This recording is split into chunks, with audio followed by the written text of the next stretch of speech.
Bismillahirrahmanirrahim. Today we are going to start numerical which are related with chapter number 2 states of matter और ये belong कर रहा है physical chemistry से. ठीक है, तो आज जो हम इस न्यूमेरिकल स्टार्ट करने जा रहे हैं वो बिलोंग कर रहे हैं जर्नल गैस इक्वेशन, जिसको हम स्टेट ऑफ इक्वेशन या इक्वेशन ऑफ स्टेट भी कहते हैं और आइडियल गैस इक्वेशन भी कहते हैं. Just PV equals to nRT. ठीक है, तो यहां पर हम न्यूमेरिकल करने आ रहे हैं. फर्स्ट न्यूमेरिकल लेते हैं. फर्स्ट न्यूमेरिकल बोला गया है what will be the volume occupied by 14 grams of nitrogen at 20 degree Celsius and 740 torr pressure. तो ये हमारे पास न्यूमेरिकल है. दोबारा रिपीट करता हूं, ये स्क्रीन पे आ जाएगा आप लोगों के पास. What will be the volume occupied by 14 grams of nitrogen at 20 degree Celsius and 740 torr pressure. सबसे पहले हम क्या करते हैं, सबसे पहले हम इसका डेटा में गिवन रिक्वायर्ड लिखते हैं. तो इनिशियली हमारे पास यहां पर डेटा में क्या क्या वैल्यू गिवन है और हमें क्या क्या वैल्यू रिक्वायर्ड है.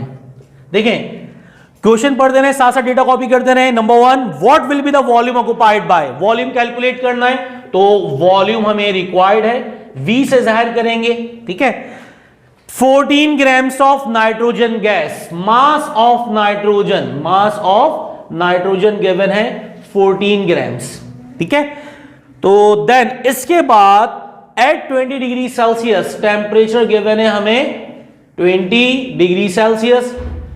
Last pressure is 740 torr pressure is 740 torr pressure. Just हमें मास गिवन है नाइट्रोजन गैस का, that is 14 grams. Temperature given है 20 degree Celsius and pressure is 740 torr pressure. हमें रिक्वायर्ड है यहां पर वॉल्यूम. तो with respect to given data अगर हम बात करें इसके सॉल्यूशन की, तो जर्नल गैस इक्वेशन की असल में दो फॉर्म्स होती हैं. एक फॉर्म क्या है, PV इक्वल्स टू nRT, ये सिंगल स्टेट के लिए, और more than one state P1 V1 over T1 equals to P2 V2 over T2.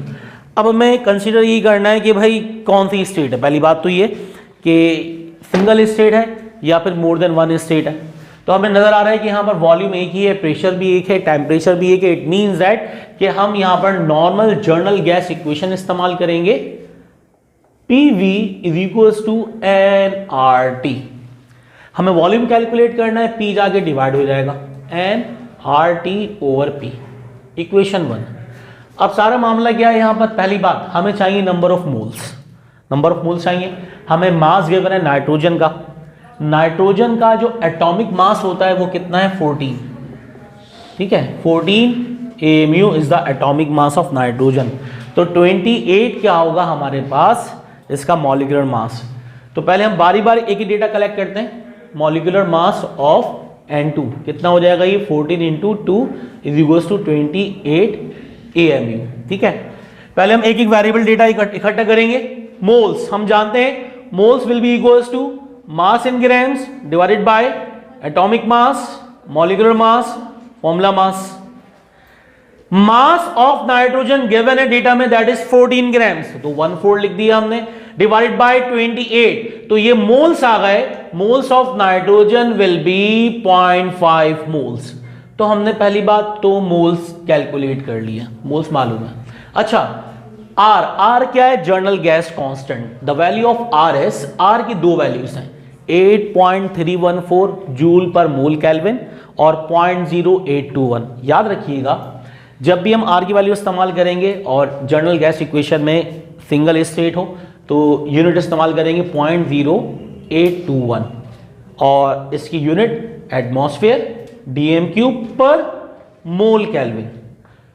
Pressure हमेशा एटमॉस्फेयर में होगा, वॉल्यूम DM³ में, मोल्स में होंगे और टेम्परेचर केल्विन में. तो इसका मतलब R की वैल्यू हमें याद होनी चाहिए, दैट इज 0.0821. इसके बाद टेम्परेचर 20 डिग्री सेल्सियस है. जब भी डिग्री सेल्सियस में टेम्परेचर गिवन हो हमें इसमें +273 की एडिशन कर देनी है. तो ये खुद ब खुद किस में कन्वर्ट हो जाएगा, केल्विन में. तो ये आ गया 293 केल्विन. ठीक है, तो वन बाय वन देखें, N भी मालूम कर लिया हमने, R हमें मालूम था, R याद होना चाहिए. T हमने कन्वर्ट कर लिया किसके अंदर, डिग्री सेल्सियस से केल्विन में. अब बात रही प्रेशर की. प्रेशर है 740 torr. हमें याद होना चाहिए कि 1 atm will be equal to 760 torr. जब भी हम टोर से एटमॉस्फेयर में जाएंगे डिवाइड करेंगे प्रेशर को 760 से and the answer become 0.93 atm। तो यहां पर हमारे पास जो प्रेशर है वो 740 डिवाइड बाय 760, कितना आंसर आ गया तकरीबन ये 0.93। ये कैलकुलेट करके देखेंगे हम लोग 0.973 या 0.97 0.98 आंसर आ जाएगा। ठीक है, तो जस्ट अभी हमने क्या किया, एक बार क्वेश्चन पढ़ा, क्वेश्चन पढ़ने के बाद हमने देखा हमें एक मास गिवन था, हमने मास लिख दिया, टेम्परेचर डिग्री सेल्सियस में गिवन था, हमने वो लिख दिया, प्रेशर हमें टोर में गिवन था, हमने ये लिख दिया, और आखिर में रिक्वायर्ड क्या था, वॉल्यूम लिख दिया। फिर हमने देखा कि कौन सी इक्वेशन एप्लीकेबल होगी, तो PV equals to nRT applicable हो रही थी, वॉल्यूम कैलकुलेट करना था। पहले देखा हमने मोल के लिए मास गिवन था, पहले मोल मालूम किए, R ये मालूम होना चाहिए 0.0821 एटमॉस्फेयर dm³ पर मोल केल्विन। उसके बाद टेम्परेचर डिग्री सेल्सियस में था, हमने +273 की एडिशन करी, कन्वर्ट हो गया ये केल्विन के अंदर। आखिरी बात क्या रह गई, प्रेशर था 740 टोर, डिवाइड कर दिया, जब भी टोर में प्रेशर हो, टोर से हम जब भी एटमॉस्फेयर में लेके जाएंगे डिवाइड करेंगे 760 से, the answer will be 0.973 atmosphere.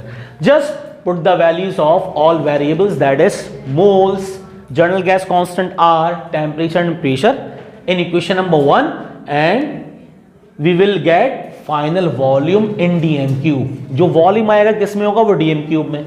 तो equation number 1 implies, equation number 1 is volume of the gas become moles 0.5, R 0.0821, temperature 293 and last one will be pressure is 0.973 or 0.974 and the volume of nitrogen gas at 20 degrees Celsius and 740 torr pressure will be 12.345 dm³। तो यहां पर हम लोगों ने by using single या फिर मोर than one state के अलावा जो हमारे पास इक्वेशन थी जनरल गैस की, PV equals to nRT, by using PV equals to nRT general gas equation, हम लोगों ने इजीली वॉल्यूम कैलकुलेट कर लिया नाइट्रोजन का, जो कितना आ गया 12.345 dm³। उम्मीद है आप लोगों को ये न्यूमेरिकल समझ में आ गया होगा। हम अपनी नेक्स्ट वीडियो में जो जनरल गैस इक्वेशन की मोर देन वन फॉर्म होती है उसके मुताबिक न्यूमेरिकल करेंगे। If you have any query regarding this numerical you can ask or comment on my section. Otherwise अपना ख्याल रखें। टिल देन अल्लाह हाफिज़।